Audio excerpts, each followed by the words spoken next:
It's a big show on Two Brain Radio. Cal McGough is the GM of D1 Training Columbus, which is owned by former NFL players.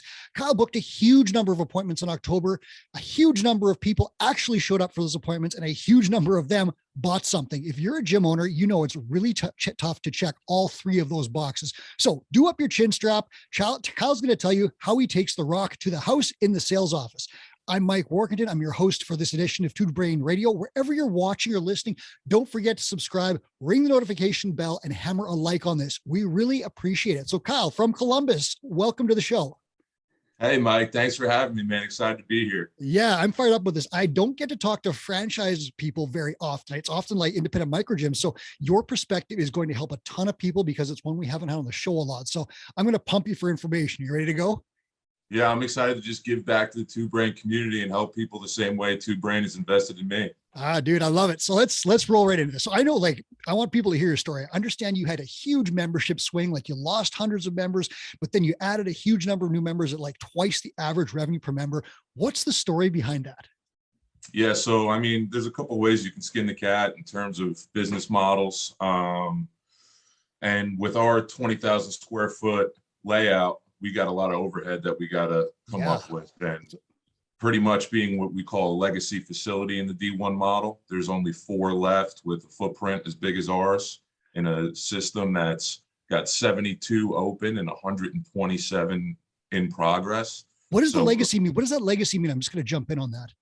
Yeah, legacy just means it's a much larger footprint with much more turf. So we got 60 yards long by 30 yards wide of turf. And then we got a big enough weight room to have 7 fully equipped collegiate racks. Okay. So yeah, it's pretty big time now. The newer facilities, I'm guessing, are slightly smaller in footprint.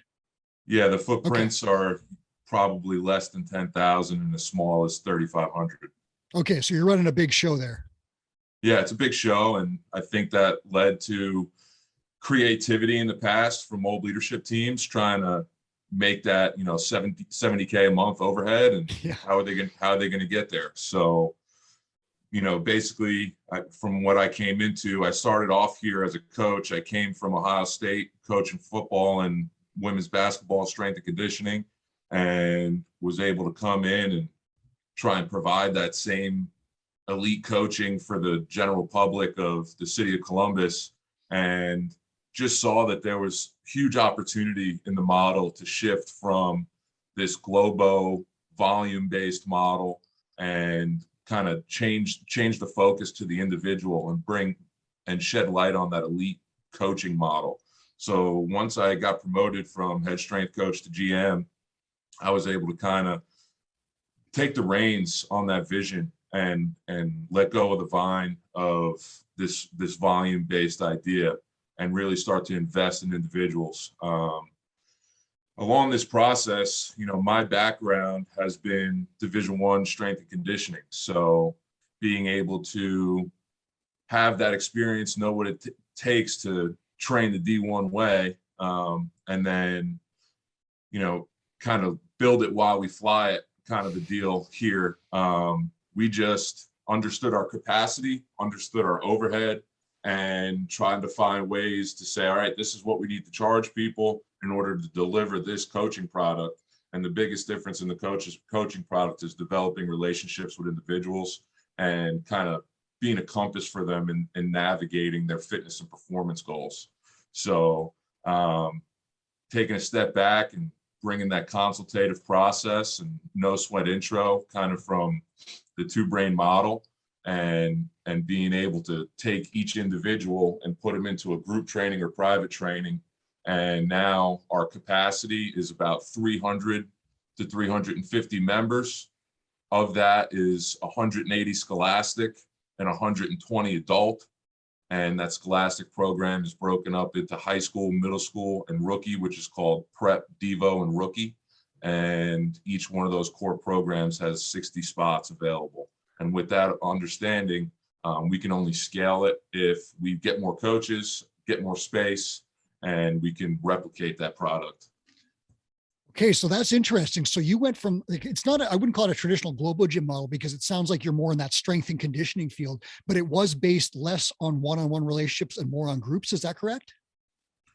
Yeah, it was just providing access to training. People were able Okay. to walk in without really an understanding of what they were trying to accomplish. Aha. So now you've pivoted. So when you made this change, now you're looking more at the consultative process, or prescriptive model, no sweat intro, the whole thing that Two Brain teaches. You're doing that, and you're building these one-on-one coaching relationships with people. Is that right?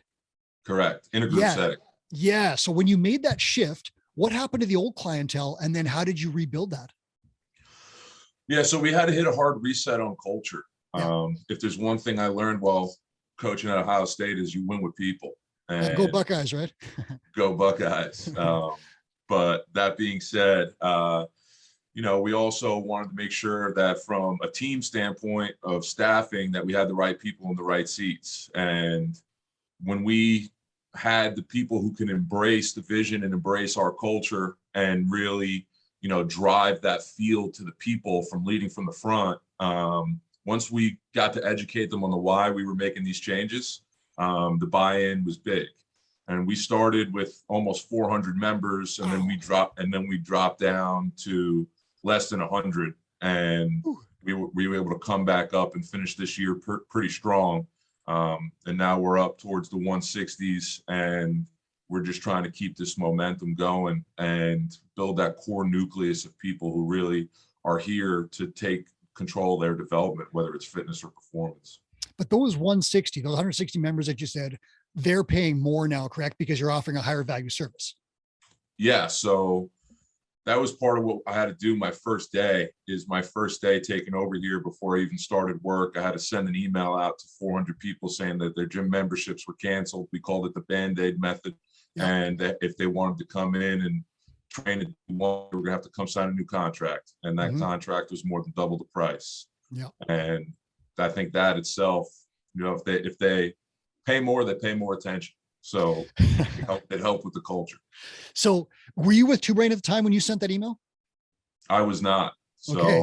So what happened then? Like, was that scary? And you must have seen cancellations just coming back like a landslide. Like, how'd that feel? At first, even before I sent the email, I was a little intimidated. It was my first time in that managerial role. I did get my MBA while I was a grad assistant coaching at Wagner College. Good for you. But I wasn't able to really knock the dust off it, put it into much application until I got into this role. But just sticking to my core values, understanding you win with people, I just started having one-on-one meetings with people. And I started bringing them in and prescription selling each individual from the top and just saying, hey, like, this is why we needed to make these changes. I would love to have you on the team and show you why this is going to be a valuable change to everybody. But if we got to split ways, we're not seeing eye to eye, then that's okay. So you dropped some members. When did Two Brain? Because this is actually like, the change that you made is very from the Two Brain playbook. You made it before you even started working with us. Where did Two Brain come in and why? So my managing members are guys, and my ownership team are guys that have a vision to provide access to elite training to the city of Columbus. And basically what we needed to do is find a way for me to get up to speed in operations. And that's the best way we're going to be able to provide that to the city. So me understanding the Two Brain method of being able to do the coaching and the operations and the managing of the business, my ownership didn't have the time to help me with that acclimation. So I had to find a way to do it on my own. And actually in D1, in the franchise model, a lot of times the franchisees and the franchisors, the difference is the guys who open the D1s don't necessarily always have the experience in the coaching. So they need people like me who come from a coaching background to be able to get their product right.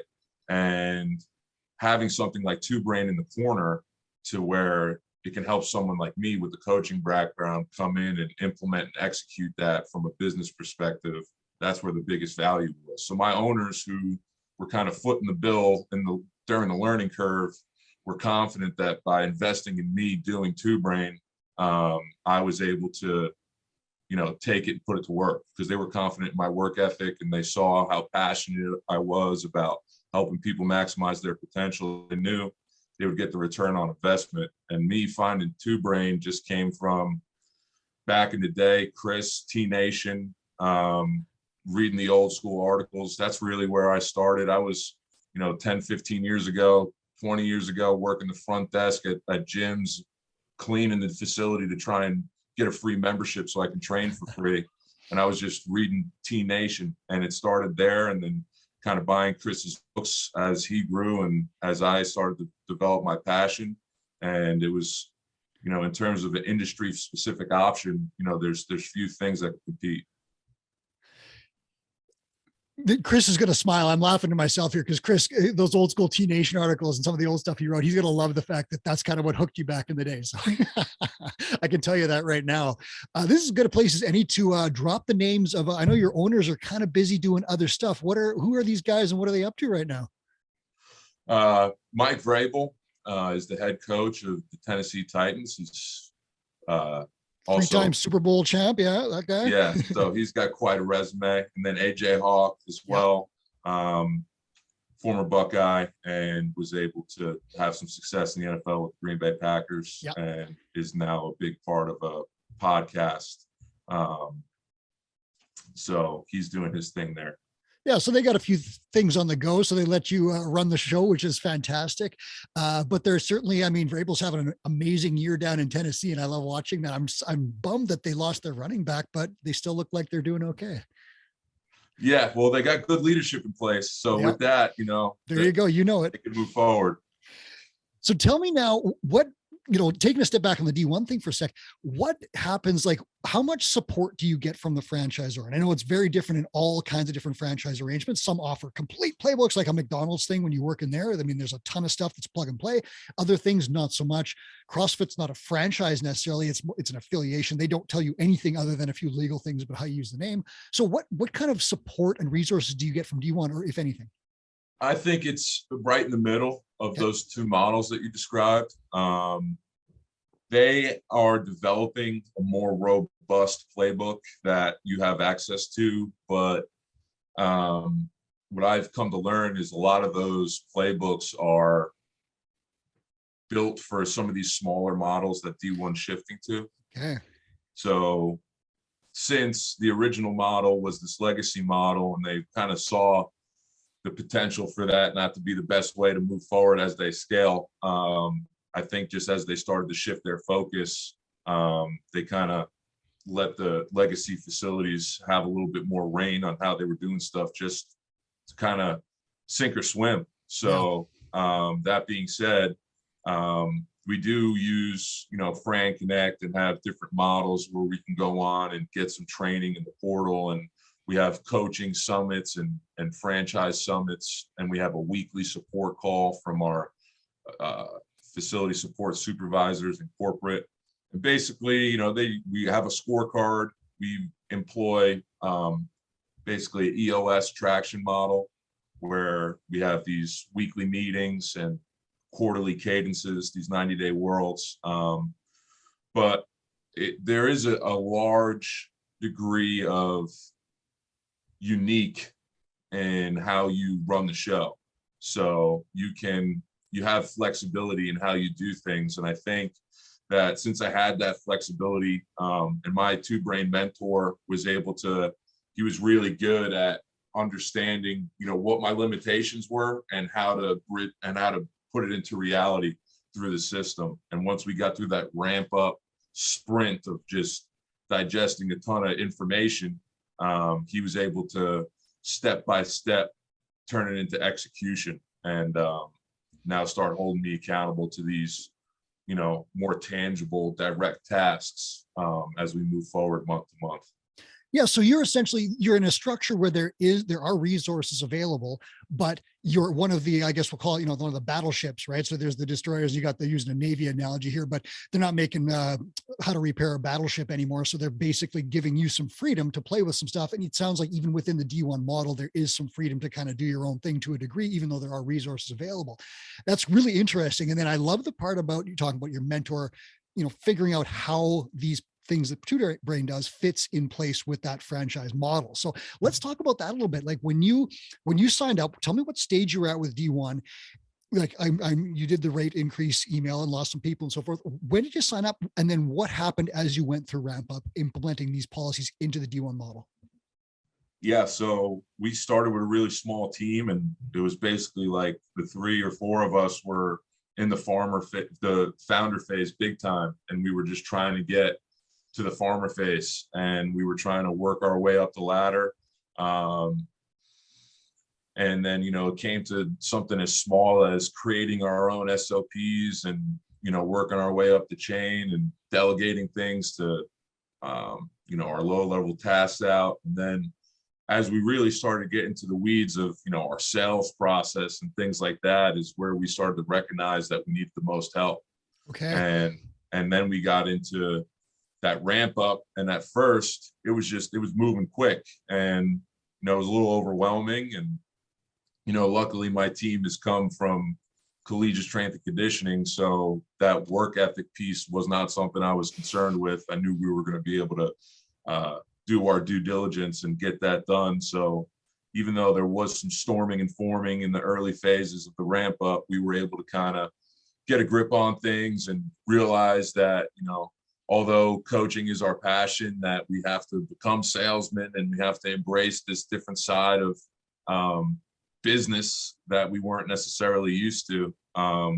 So being able to have that flexibility and come up the chain, and, Pete, my mentor, kind of understanding where I am and my team dynamics, and understanding how to take the expectations of, what we use in the Fran Connect D1 model and say, hey, listen, this is what your corporate expectation is. Here's how Two Brain would say how to do it.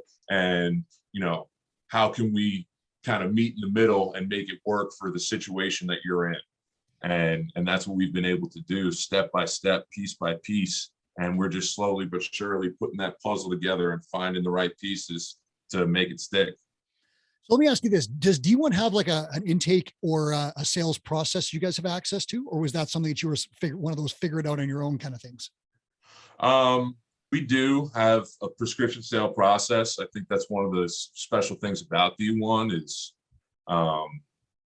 that it is what they're teaching, and they're teaching that, it has to be on an individual basis. But when I first started here at this particular location, people were just coming off the street. We're on a busy road. We got like 72,000 people that drive by every day. So our location is not our issue. Yeah. But what was coming in was random people were just pulling off the street, coming in, swiping their card and getting access to workouts. And that's not our culture, right? So we kind of had to take a step back and say, hey, if D1 wants this prescription model and this is how they want to do things, our first step needs to be to schedule a consultation. And D1 also has, their LBO is always that free trial workout. Mm-hmm. So a little bit of confliction would be, Two Brain says that no sweat intro is the biggest piece. So I kind of had to do both and find a way to marry the two and provide that free trial workout kind of as an option. And then the people who wanted it were able to get a taste and dip their toe in the water. But honestly, that big switch in the intake process in terms of time kills all deals, hitting up that lead as fast as possible, maintaining that contact and nurturing it through the door, and having multiple touch points from phone, email, text message, or even a video, just sending it to them through your phone. And then once they get here, being prepared for them, doing your background research on the individual, knowing a little bit about them, maybe looking at their Instagram and having an understanding of where their passion may lie, so you can build that connection quicker. And then once they come in and share a little bit about what pain they might be looking to solve, you watch them work out, and now it's like, hey, how are you feeling? Is that something you're prepared to do? Is that going to be a good fit to help you achieve your goals? If not, here are some other things we might be able to sprinkle into that process to help you get there. And we just kind of piece it together. And for us, we do our graduate meetings or our goal review sessions every 8 weeks. So every 8 weeks we sit and we revisit that prescription based off of the training and how they're responding to it.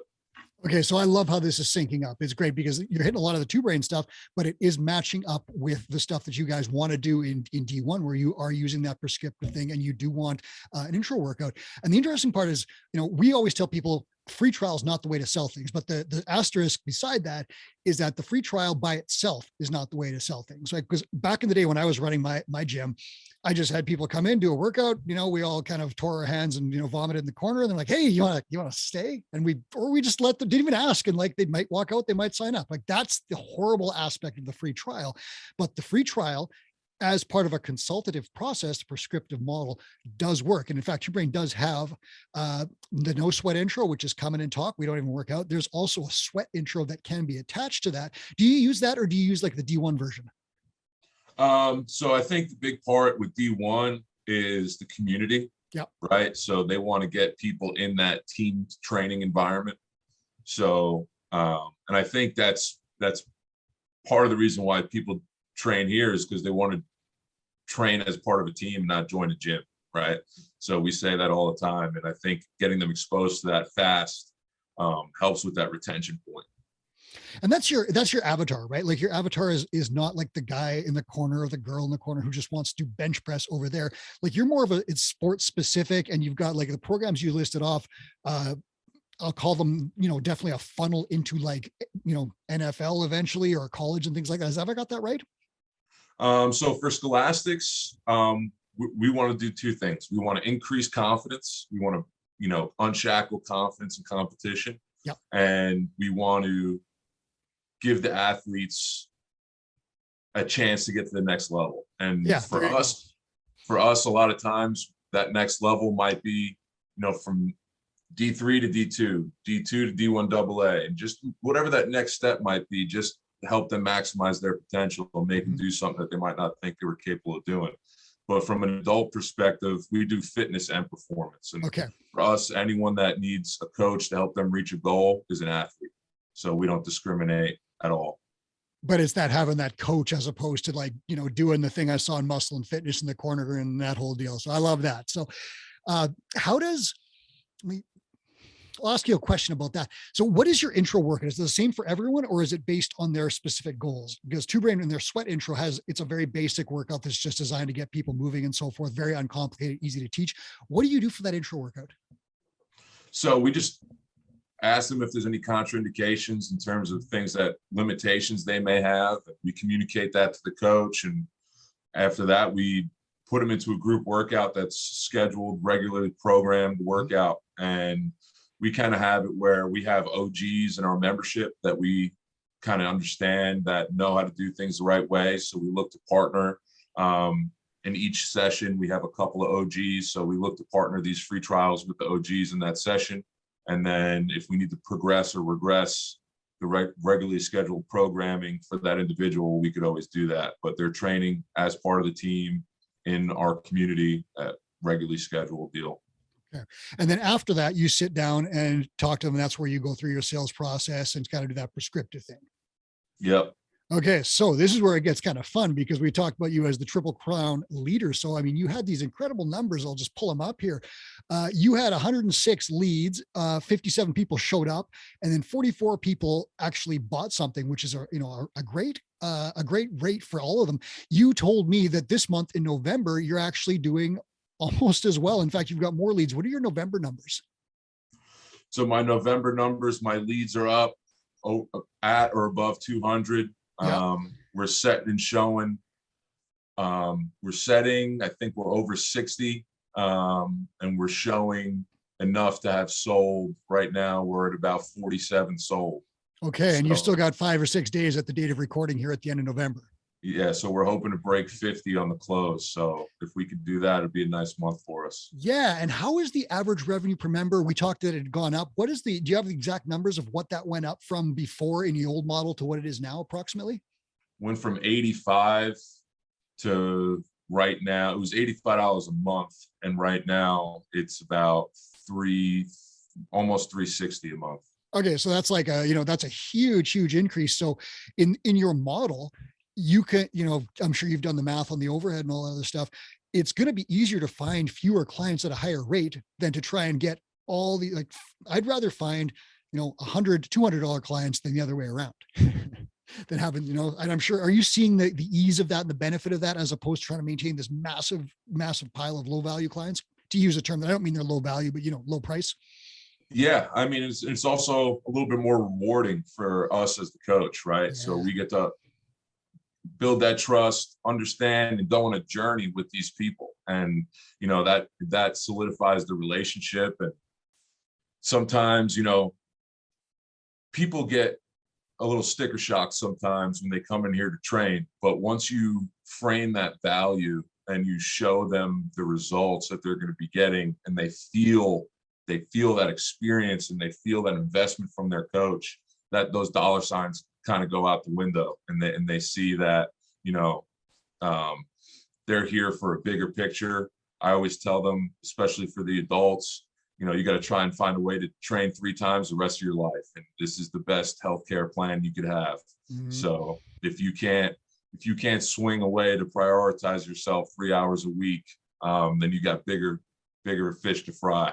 So so you're building value there for sure. And you're explaining to people why this is, it's not an $85 service, because we're not giving you $85 service.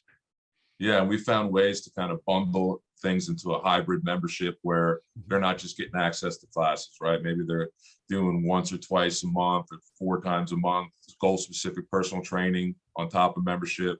Maybe they're doing a supplement bundle monthly. Maybe they're doing some type of nutrition coaching and personal training. So just as you have those different options to solve their biggest pain points, that average revenue per member can start to climb pretty quickly. So what's the secret to getting a huge amount of leads? How are you getting so many? Honestly, it's been a learning curve for us. And what we found is having that local kind of raw content that people can inject themselves into and build that, like, and relate to, is what we're finding is really working. And speaking to the individuals about their problems and how we can solve them, as opposed to what we do and who we are, and kind of shedding light on D1, just shifting that focus to the individual and the solutions that we can provide them, and welcoming them into the story. And that's been our biggest change. It's really been helping. Do you run ads? Are they paid ads, or is this organic stuff? We do paid, and our organic's pretty strong too. Okay, nice. So that's awesome. How do you alluded to this a little bit earlier. How do you get so many people to show up? Because it's notorious in the gym industry for people to, like, book appointments and then never show up. And I think, if I recall, you guys said you had a 6-week challenge event that started well, but then didn't end as well. Like, how did you change these things around? Yeah, I mean, that 6-week challenge ended up just being a price anchor for us. Yeah. In the beginning, for us, we thought it was a great idea to have that and try and get people in and sell it as this free 6-week challenge. And, but you got to put $600 down to get in.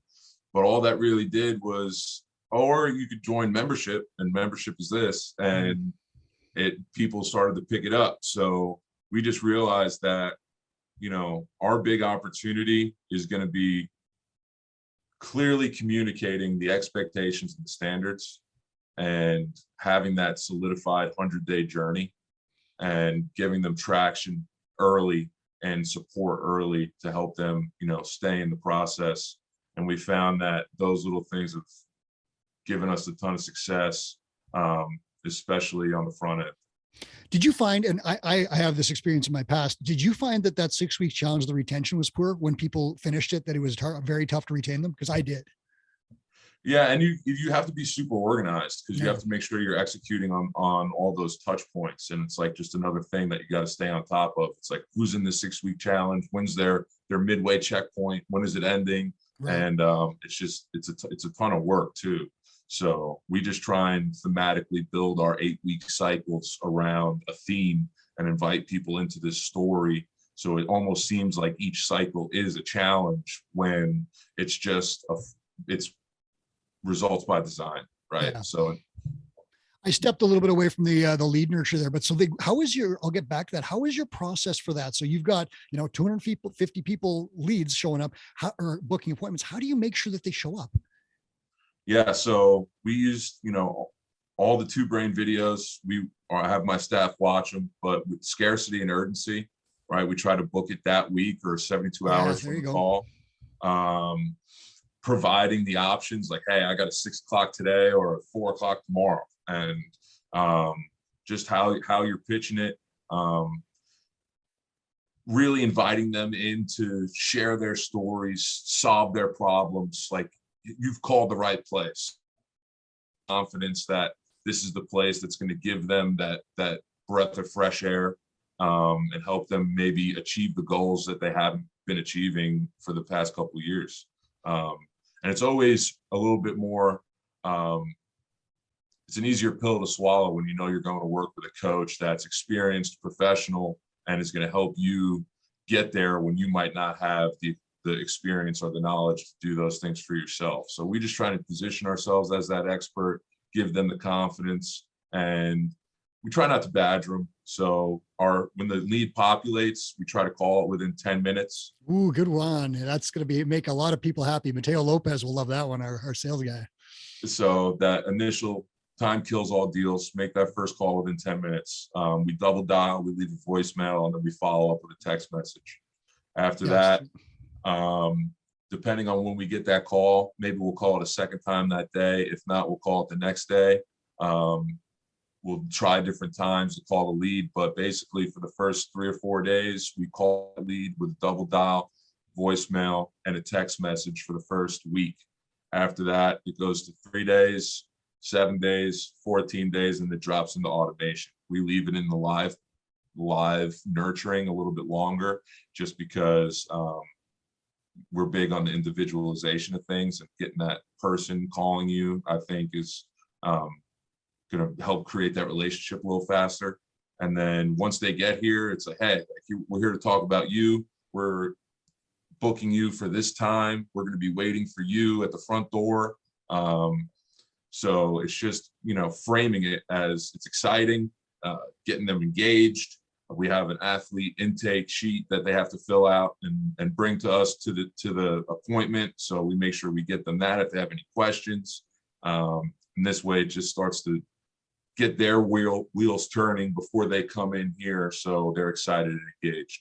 Yeah, so you're hammering all the best practices there, and listeners, double dialing, responding to leads immediately, sending video or voice text messages, not just email, contacting them personally and calling actually, instead of just letting the email nurture sequences take care of it. All this stuff is super, super important. So I can see why you're getting the results. I'll ask you a management question, because this one's interesting.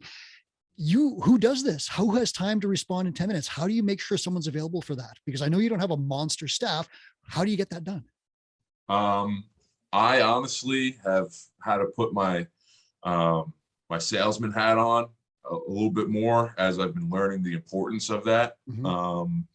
We used to take for granted our brand recognition and our results-based training, and thinking that just because it's happening, people will show up. CrossFit owners did that too. The same exact thing happened to me. So we were lucky. I got a kid, Noah, on my team he's just got the personality. He's a tiger. And if you let him, he'll talk to you all day long. So he's just the right guy for the job. And we get the zaps to our phone anytime a lead populates. So me and, there's people in my life who do not agree with this, but I will be out to dinner, doing my thing on a Friday night. A lead will populate. I'm making a phone call. So it's nothing personal, but that's what it takes for us right now. And when I can delegate and elevate, I will, but it just takes the discipline and consistency of doing it. And it took me a couple months to really own that. And it was a little bit of a growth period for me to see the value in that. But once me and Noah bought into it, the numbers do the talking. Was this all set up with the Two Brain marketing systems that we taught? Yeah, so we use those marketing systems. we have a little bit of, you know, the D1 situation built in there also, but they're merged. It's a little bit of both. Nice. And yeah, I mean, it's just staying on top of the numbers. And I just feel like, you know, the more, you know, if you're not assessing, you're guessing, right? So it's like we assess those numbers, we hold ourselves accountable to them, and we know what kind of money we have to generate week to week, month to month, and it just is staying on top of it. The cool part you're talking about is grinding, right? And like gym owners, like we can grind. We're all good at working out and doing hard stuff. The problem is that a lot of us grind on the wrong stuff. So I did like all sorts of silly stuff, like painting walls and, you know, doing just things I should have farmed out. What I should have been grinding on back in the day was the stuff that you're grinding on now. The important part about that, though, is exactly what you said, is that, you know, gym owners, you're not going to take on this sales role forever unless that's your passion and you want to. Eventually, you are going to systematize this thing, teach it to someone, offload it, and then you're going to go on to the next thing. So I love that you're taking it on right now and you're like putting hold on Friday night to text a lead back, and you have a plan to offload that at some point so that you can go on to a different thing and have a salesperson who can take care of that.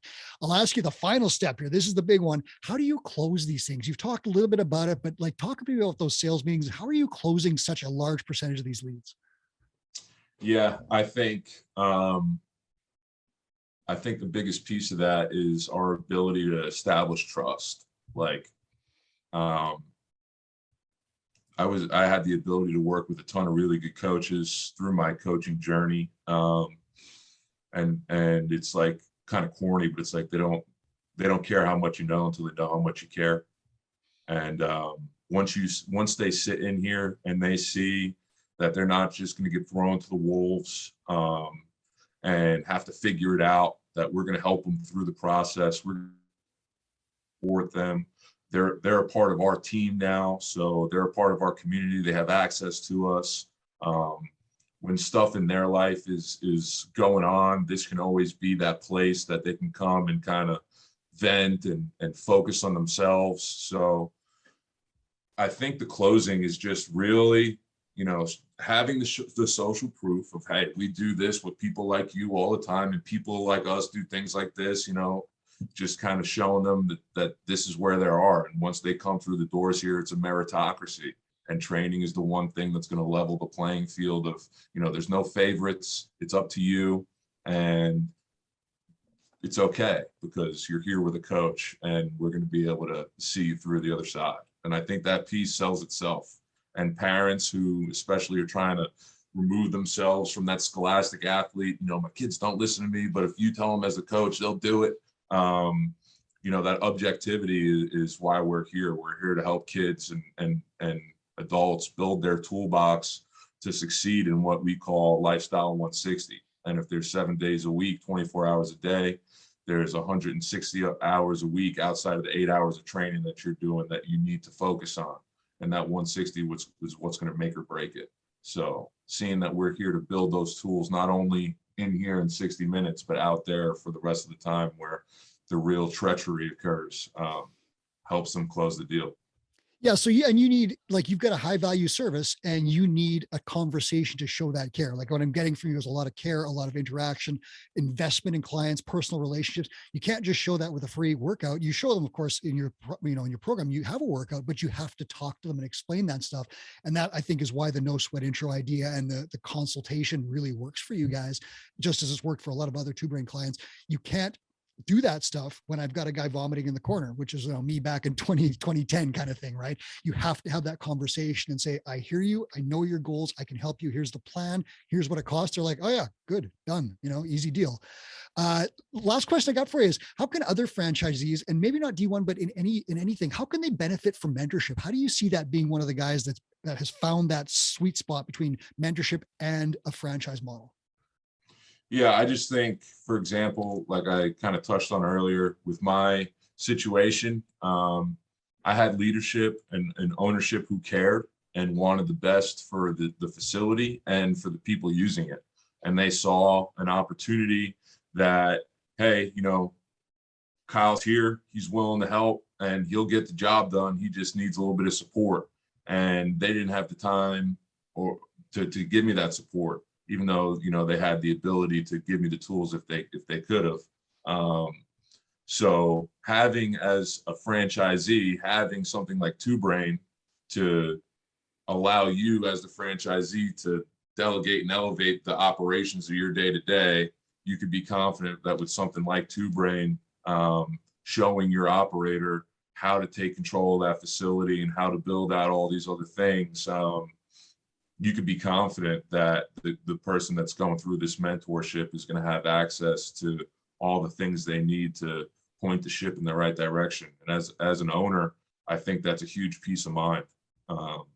Being able to, take a deep breath and not worry that, where is this person getting their information from? And it's coming from a trusted source of people who are constantly collecting data, making data-driven decisions, and trying to provide gym owners around the world with the gold standards. What's your next step? What's the next thing you're working on? What's your mentor got you doing right now? So right now we're just solidifying this 100-day journey. Yeah. And I'm getting a bunch of my managerial, like, auditing processes solidified in this next year. So when I'm going to audit who, how frequently, on what cadence, and what that process is going to look like, from our quarterly meetings to our weekly level 10 team meetings, and then our one-on-one individual meetings. Thank you so much for sharing all this information. I can't wait to see what you guys do over the next few months. These are great numbers, and I can't wait to see them continue. Thank you so much. Absolutely, Mike. Thanks for having me, man.